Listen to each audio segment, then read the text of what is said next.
Hello everyone, ఇలాంటి videos ముందుగా కావాలి అనుకుంటే వెంటనే మా ఛానల్ని సబ్స్క్రైబ్ చేసుకోండి. అప్కమింగ్ రివ్యూలోకి వెళ్ళిపోదాం. ఎపిసోడ్ స్టార్ట్ అవ్వంగానే శైలేంద్ర రిషి మాట్లాడుకుంటూ ఉంటారు. శైలేంద్ర రిషితో అంటారు, బ్రదర్, ఇప్పుడు మీ మామయ్య ఇంటికి ఎందుకులే, ఎందుకంటే సరోజ కోసం ఎంక్వైరీ చేశానని పెళ్లి సంబంధం క్యాన్సిల్ చేసుకుంటారు, అందుకే వెళ్ళొద్దు అని అంటారు. మరి మా ఇంటికి ఎందుకు వచ్చారు అని అడుగుతారు రిషి. అసలే మా మామయ్యకి నేను అప్పు వడ్డీ మాత్రమే కడుతున్నాను, నా వల్ల సరోజ సంబంధం చెడిపోయిందని తెలిస్తే నాకు మొత్తం అప్పు తీర్చమని పీకల మీద కూర్చుంటారు. మీరు ఇలా సరోజ కోసం ఎంక్వైరీకి రాకూడదు అని అంటారు రిషి. అమ్మయ్య, వీడు రిషి అయితే కాదు, రంగానే. ఈ ఊళ్ళో ప్రతి ఒక్కరూ రిషి చిన్నప్పటి నుండి ఇక్కడే ఉన్నారు అని చెప్తున్నారు. అంటే ఆ రిషి వేరు, రంగా వేరు. అందుకే పాయింట్లోకి వచ్చేస్తాను అని చెప్పి, బ్రదర్ ఆగండి, నేను పెళ్లి చూపుల్లో మిమ్మల్ని చూశాను, నేను కంగారు పడ్డాను, మీకు గుర్తుందా అని అంటారు. అవును, మీ అమ్మగారు కూడా భయంతో టెన్షన్తో నన్ను చూస్తూ ఉన్నారు, నేను గమనించాను అని అంటారు రిషి కావాలనే. ఒక్కసారి ఈ సెల్ ఫోన్లో ఉన్న ఫోటో చూడండి బ్రదర్, మా బాధ మీకు అర్థమవుతుంది అని చెప్పి సెల్ ఫోన్లో ఉన్న రిషి ఫోటోని చూపిస్తారు. రిషి ఒక్కసారిగా ఉలిక్కి పడతారు. అంటే ఇతనికి కోటేసుకొని నాలాగా తయారు చేశారా అని అంటారు. అయ్యో రంగా, ఇతను రిషి, డిబిఎస్టి కాలేజ్ ఎండి, మా తమ్ముడు అనగానే, అవునా, మరి అచ్చం నాలా ఉన్నాడేంటి అని అంటారు రిషి. అయ్యో, మేమే పొరపాటు పడి నువ్వే రిషివని నిన్ను అడగడానికి మీ ఇంటికి వచ్చాను, నువ్వు రంగావని నాకు కన్ఫర్మేషన్ వచ్చేసింది అని అంటారు శైలేంద్ర. ఓ, అచ్చం మీ రిషిలాగే ఉన్నానని నా దగ్గరికి వచ్చారా, నేను మీకేం సహాయం చేస్తాను అని అంటారు. బ్రదర్, అలా అనద్దు, మా డిబిఎస్టి కాలేజ్ ఇబ్బందుల్లో ఉంది, మా రిషి కనిపించకుండా వెళ్ళిపోయాడు, తన భార్య వసుధార కూడా తనని వెతుక్కుంటూ వెళ్ళిపోయింది, ఇప్పుడు కాలేజీ ఇబ్బందుల్లో ఉంది, రిషి వస్తేనే ఇక కాలేజీ ఇబ్బందుల నుండి బయటపడుతుందని విద్యార్థులు, అక్కడ ఉన్న స్టాఫు, ఆఖరికి మినిస్టర్ గారు కూడా అనుకుంటున్నారు. ఇక మినిస్టర్ గారు రిషి రాకపోతే కాలేజీని గవర్నమెంట్ హ్యాండ్ ఓవర్ చేసుకుంటుందని మాకు చెప్పారు, వారం రోజులు టైం ఇచ్చారు, అందుకే రిషిలా ఉన్న నిన్ను ఎండీగా తీసుకువెళ్దామని అనుకుంటున్నాము, పెళ్లి చూపులకి వచ్చినందుకు ఆ దేవుడు నిన్ను మాకు చూపించాడు అని అంటారు శైలేంద్ర. ఇదేంటి సార్, మొదటిసారి మీతో మాట్లాడుతున్నాను, నాపై ఇంత బాధ్యత అప్పచెప్పాలని అనుకుంటున్నారు, సిల్లీగా ఉంది, నాకు పొట్ట పొడిస్తే అక్షరం రాదు అని అంటారు రిషి. అయ్యో, నేను ట్రైనింగ్ ఇస్తాను, ఒక్క వారం రోజులు నువ్వు రిషిలా యాక్టింగ్ చేస్తే చాలు, అన్నీ నేను చూసుకుంటాను అని అంటారు.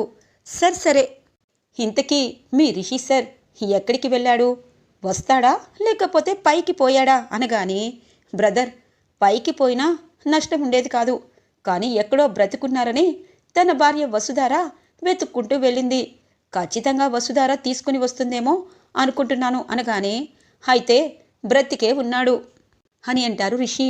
అంత కరెక్ట్గా ఎలా చెప్పావు అని అంటారు. ఎందుకంటే మీ వసుధార మేడం నా దగ్గర ఉన్నారు, నన్నే రిషి అంటున్నారు, ఎంత చెప్పినా తనకి అర్థం కావటం లేదు. ఏంటి, వసుధార నీ దగ్గర ఉందా, ఆ రౌడీ వెధవులు ఎంత నాటకాలు ఆడారు, పైగా సెంటిమెంట్ ప్లే చేసి నాతో ఒట్టు కూడా వేయించుకున్నాడు, అంటే వసుధార కూడా నీ దగ్గరే ఉందా బ్రదర్ అనగానే, అవును, తన్ని ఎంతగా వెళ్ళమన్నా వెళ్ళటం లేదు అని అంటారు రిషి. అలా అయితే తనని కూడా మీతో పాటు తీసుకుని వస్తారా బ్రదర్ అని అంటారు. మరి అంతే కదా, ఇప్పుడు నేను రిషిలా యాక్టింగ్ చేయమని మీరు చెప్తున్నారు, నేను కాలేజీ కోసం, నాకు చదువు లేదు కాబట్టి చదువుకున్న వారంటే చాలా గౌరవం, ఒక కాలేజీ కింద స్థాయికి దిగజారుతుందని తెలిస్తే నేను మాత్రం అస్సలు తట్టుకోలేను, ఎందుకంటే చదువు లేకపోయినా నాలా చదువుకోని వాళ్ళంటే నాకు ఇష్టం ఉండదు, చదువుకున్న వారంటే ఇష్టం, అందుకే మీ మాటకి గౌరవిస్తున్నాను అని అంటారు Rishi. Thank you so much brother, thank you so much. అలాగే వసుధార ఎక్కడ ఉందో నాకు చెప్తారా, నేను తనని తీసుకుని వెళ్తాను అనగానే, అయ్యో, ఇప్పుడు వసుధార మేడం మీ దగ్గరికి ఎందుకు వస్తుంది? రిషిని వెతికి పట్టుకోవాలని అనుకుంటుంది.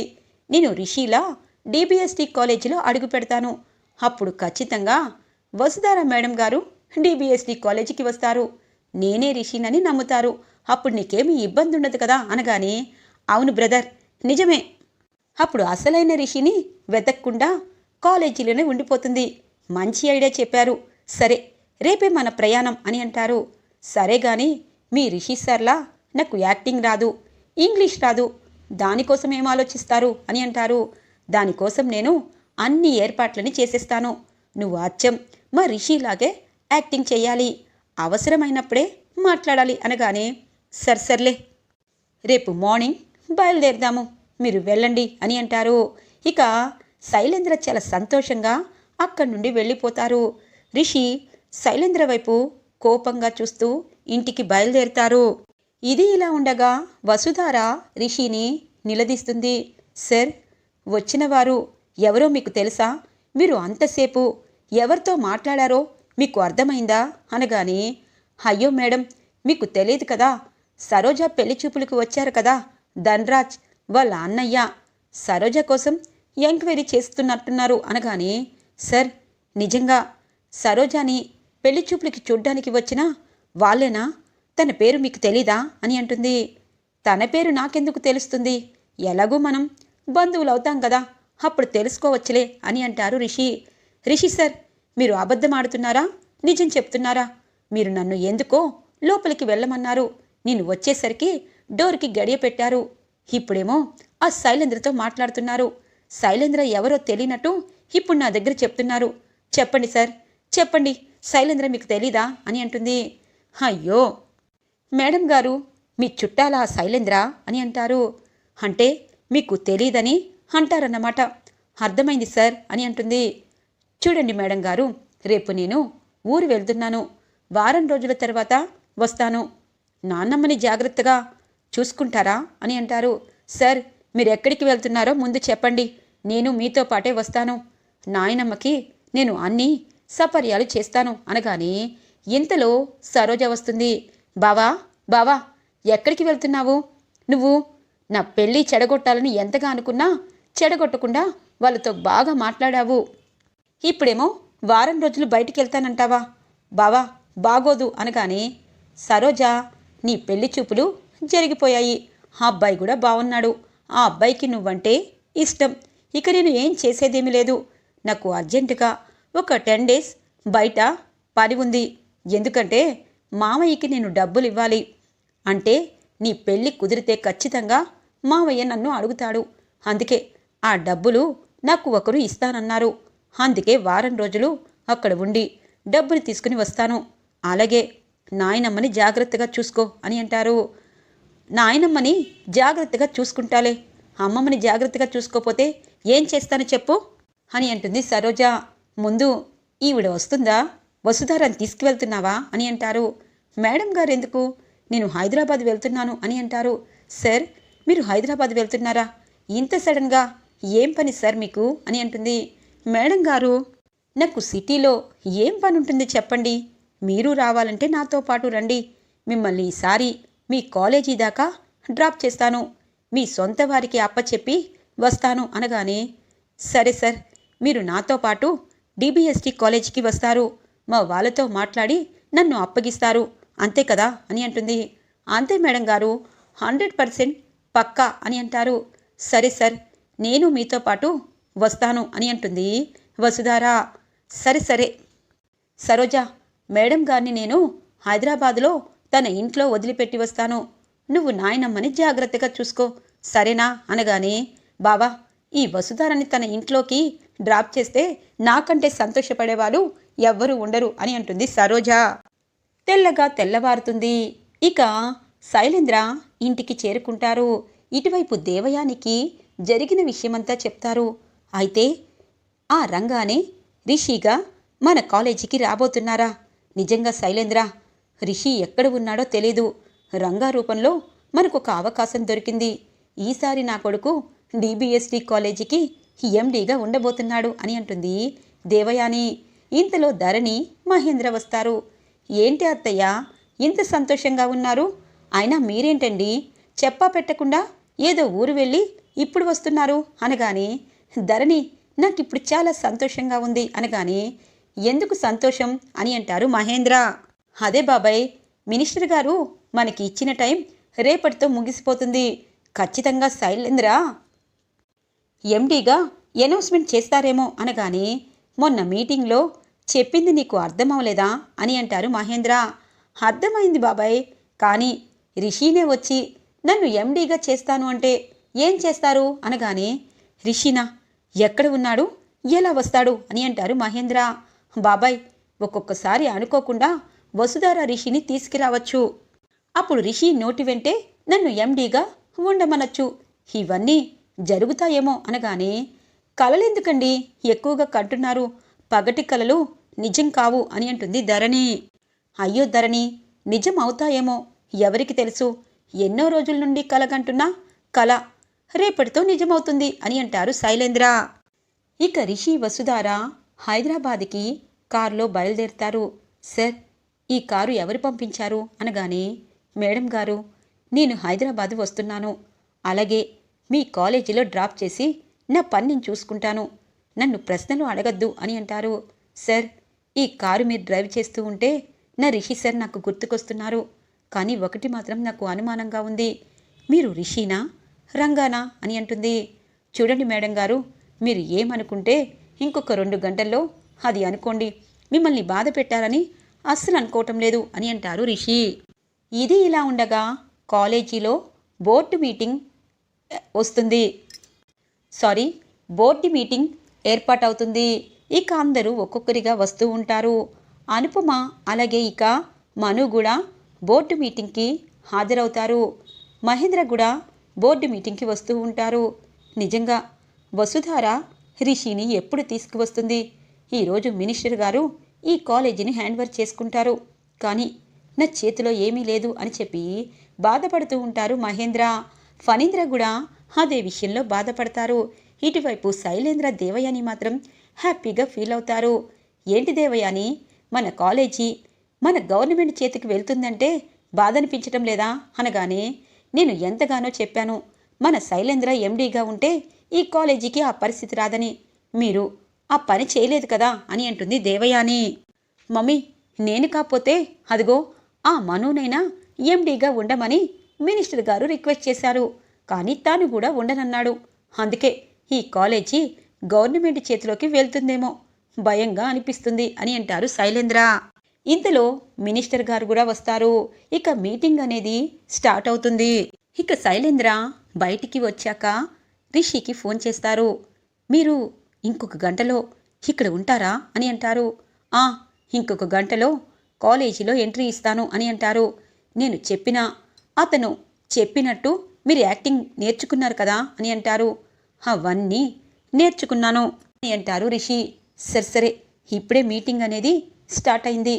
కరెక్ట్గా ఎండి సీటు అనేలోపు నువ్వు ఎంట్రీ ఇవ్వాలి. అసలు ఇప్పుడు ఈ సీన్ అనేది ఎంతగా పండాలి అంటే నేను చెప్పాల్సిన అవసరం లేదు అని అంటారు. సరే, నాకు తెలిసింది నేను చేస్తాను, మీరు నన్ను విసిగించద్దు అని అంటారు రిషి. ఎవరు సార్ ఫోన్లో అని అంటుంది.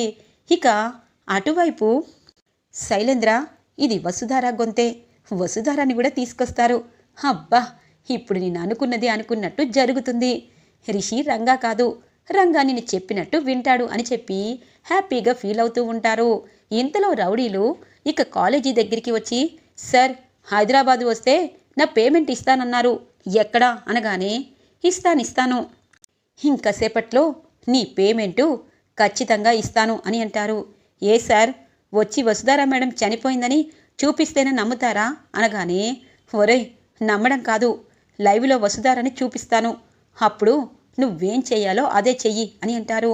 అంటే మేడం గారు బ్రతికే ఉన్నట్టు మీకు తెలిసిపోయిందా అనగానే, ఇంకొక నిమిషం నా కళ్ళ ముందు ఉంటే నేనే నిన్ను చంపేస్తాను, వెళ్ళిపో అని అంటారు శైలేంద్ర. ఇక రౌడీలు అక్కడి నుండి పారిపోతారు. ఇక మీటింగ్లో మినిస్టర్ గారు మాట్లాడతారు. మహేంద్ర గారు, ఫణీంద్ర గారు, మీ అందరికీ నేను ఇప్పటికే చాలా టైం ఇచ్చాను.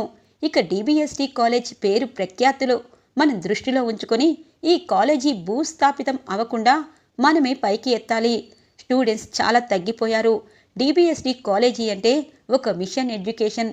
ఇలా అంతర్జాతీయ లెవెల్లో వెళ్ళిన డిబిఎస్డి కాలేజ్ ఇప్పుడు కనీసం ప్రతి సంవత్సరం వచ్చే స్టూడెంట్స్ తగ్గిపోయారు. పాస్ మార్క్స్ తగ్గిపోయారు. ఇలా ప్రతి సంవత్సరం అవుతూ ఉంటే కాలేజీని ఎవరం కాపాడలేము.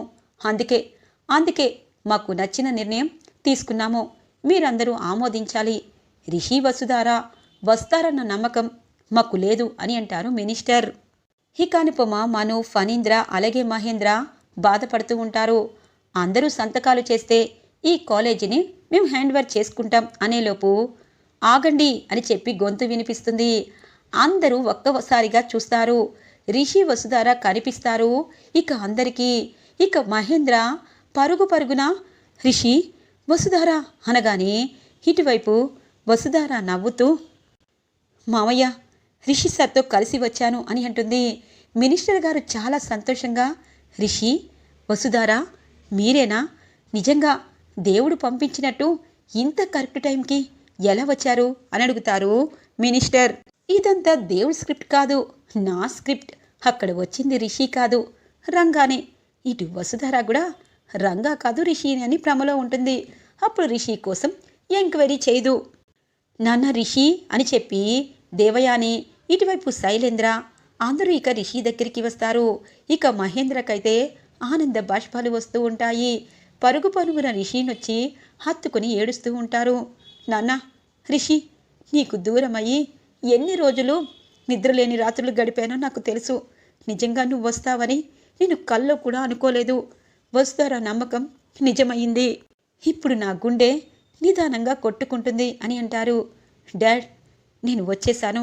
ఇక మిమ్మల్ని విడిచి ఎక్కడికి వెళ్ళను అని అంటారు. ఇక వసుధారాకి రిషి మాటలు వినగానే అనుకుంటుంది, ఈయన రంగా అని చెప్పి అంటూనే అచ్చం రిషి సర్లా మాట్లాడుతున్నారు. మామయ్యకి నిజం చెప్పకుండా ఉండడమే మంచిది అని చెప్పి అనుకుంటూ ఉంటుంది.